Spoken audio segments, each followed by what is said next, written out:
Good morning guys, welcome to my channel Somashree চাকি। আজ আমার শরীরটা ভালো নেই, খুবই খারাপ। চা খাচ্ছি। আজকে ব্রেকফাস্ট কি করব এখনো জানি না। সুনিতা এখনো আসেনি, তবে চলে আসবে বলেছে, রাস্তায় আছে। তো কি রান্না করব এখনো জানি না। কলমি শাকটা কাটা ছিল, সেটা তো রান্না করা হয়নি। ভাবছি ওটাই করতে বলবো, আর মাছের ঝোল করতে বলবো। কারণ এই গরমে কিছুই খাওয়ার ইচ্ছে নেই। কারণ দীপুকে আজ ডক্টর চেক আপ আছে, তো সেই জন্য খুব শর্টকাট রান্না, সেটাই আজকের হবে। আর শরীরটা যেহেতু একদম ভালো নেই, খুবই খারাপ, যাই একটু মুখে চোখে জল দিয়ে আসি। মুখ ধুয়ে নিয়েছি, এখন ছেলের জন্য শেকটা বানাচ্ছি। আমার ছেলের যে শেকটা বানাই তার মধ্যে থাকে খেজুর, আলমন্ডস, বাদাম, কলা, আর এবার দিচ্ছি ছাতু। তার সঙ্গে থাকে দুধ আর অল্প একটু চিনি। এই দিয়ে আমিও শেকটা বানাই।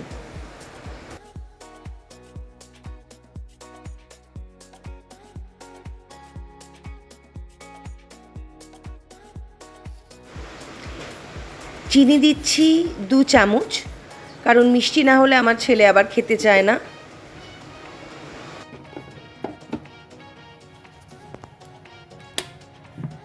ও শেক রেডি হয়ে গেছে। সুনিতা এসে গেছে, তবে সুনিতার শরীরটাও ভালো না, ওরও শরীর খুব খারাপ।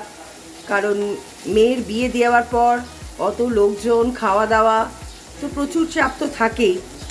তো তাও আজকে চলে এসছে আমার শরীর খারাপ বলে। তো আজকে ও রান্না করছে ওই যে কলমি শাকটা আমি বেঁচে রেখেছিলাম, সেই কলমি শাক আর মাছের ঝোল। এই যে মাছ ভাজা হয়ে গেছে, এবার ঝোল ও করবে। যেহেতু সুনিতা আছে তাই আমার চাপটা কম, আমার চাপ নেই। আমার শরীরটা একদমই ভালো না, আমার খুব প্রেশার বেড়ে গেছে, মানে 155/100। ওষুধ খাওয়ার পর আমার এই প্রেশার, তো শরীরটা একদমই ভালো না।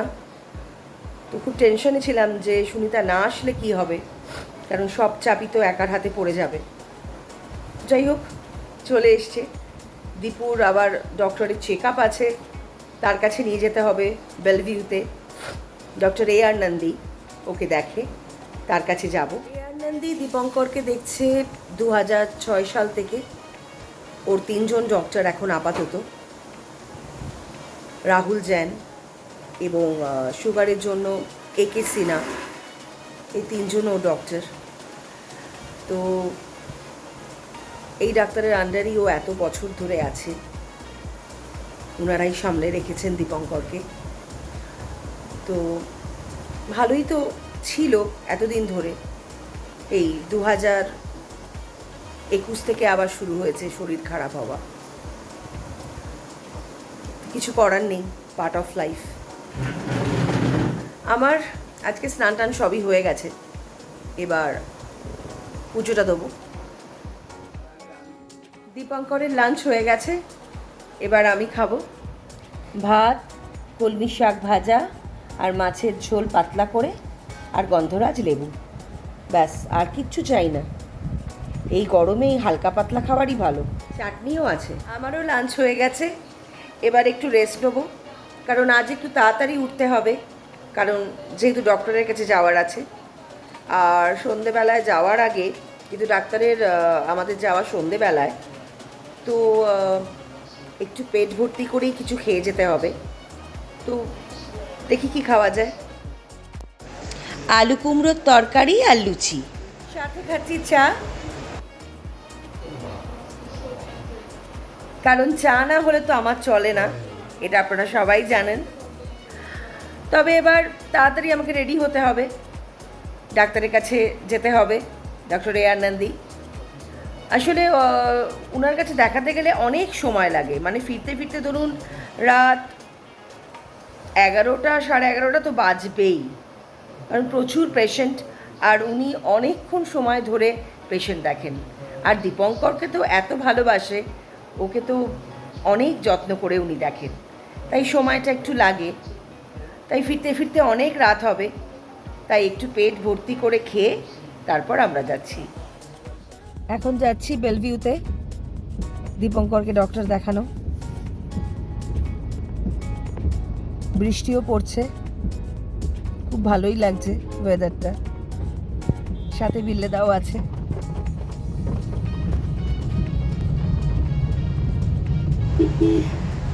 যা গরম ছিল, এই বৃষ্টি পড়াতে ওয়েদারটা যেন ভীষণ ভালো হয়ে গেল। মানে এখন খুবই ভালো লাগছে, ঠান্ডা ঠান্ডা। সত্যি এত গরমের মধ্যে এই যে বৃষ্টি পড়াতে কত মানুষের কত শান্তি তারা পেল। আজকে অনেক মানুষ শান্তিতে ঘুমোবে, আরামে ঘুমোবে। কিন্তু আবার এটাও ঠিক যে অনেক জায়গায় জল জমে গেছে, তার জন্য মানুষের বাড়ি ফিরতে খুব অসুবিধা হবে। কিন্তু কি করা যাবে, বৃষ্টিটার প্রয়োজন তো ছিলই। আমরা পৌঁছে গেছি বেলভিউ নার্সিংহোমে। এই এখন ওপরের দিকে উঠছি, খুবই বৃষ্টি পড়ছে, একটু তো অসুবিধা হবে নামতে, কিন্তু ঠিক আছে, একটু যদি গায়ে জলও পড়ে তো আরামই লাগবে।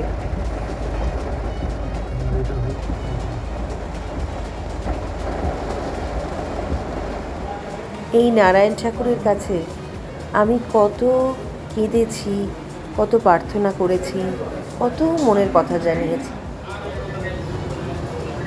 আমরা সবাই এখন বসে আছি ডাক্তারের অপেক্ষায়। ডাক্তারবাবু চলে এসছেন, তবে অনেক পেশেন্ট আছে, তাই আমরা সবাই এখন অপেক্ষা করছি। বৃষ্টির প্রকোপটা কমেছে, বাজ পড়ছে প্রচণ্ড, হাওয়াটাও একটু কমেছে। তো কি মনে হচ্ছে, আমাদের তো ফিরতে ফিরতে অনেক দেরি হবে, তখন কি বৃষ্টি কমবে? মনে হচ্ছে কমে যাবে। ডাক্তারের এখন ক নম্বর চলছে জানেন কিছু? 5, ও তাহলে তো হয়েই এসছে মোটামুটি। এখনো 2টো। বাইরের অবস্থা খুবই খারাপ না? হ্যাঁ, প্রচণ্ড বাজ পড়ছে। এখানে নিচে ক্যান্টিন আছে, অন্য সময় যখন আসি তখন আমরা ক্যান্টিনে গিয়ে বসি, ওখানে চা, ধোসা, তারপরে ইডলি, আরও অনেক কিছু পাওয়া যায়, সিঙ্গারা, তাছাড়াও অনেক কিছুই পাওয়া যায়, তো আমরা টুকটাক খাই। কিন্তু আজকে যেহেতু অনেক রাতে ডাক্তার দেখানো, সেই জন্য ক্যান্টিনও বন্ধ হয়ে গেছে, তো কিছু করার নেই, এখানেই বসে থাকতে হবে। এখনও দেরি আছে, তো আমরা এই সবাই ওয়েট করছি। সবাই আমরা বসে আছি এয়ার নন্দীর অপেক্ষায়।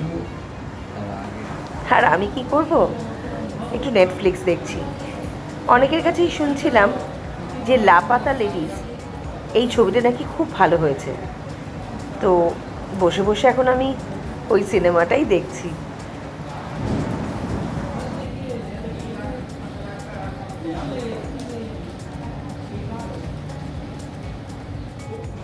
আজকে বেলভিউতে বোধহয় কারেন্টের কোনো সমস্যা হয়েছে, তাই এনারা সবাই কাজ করছেন।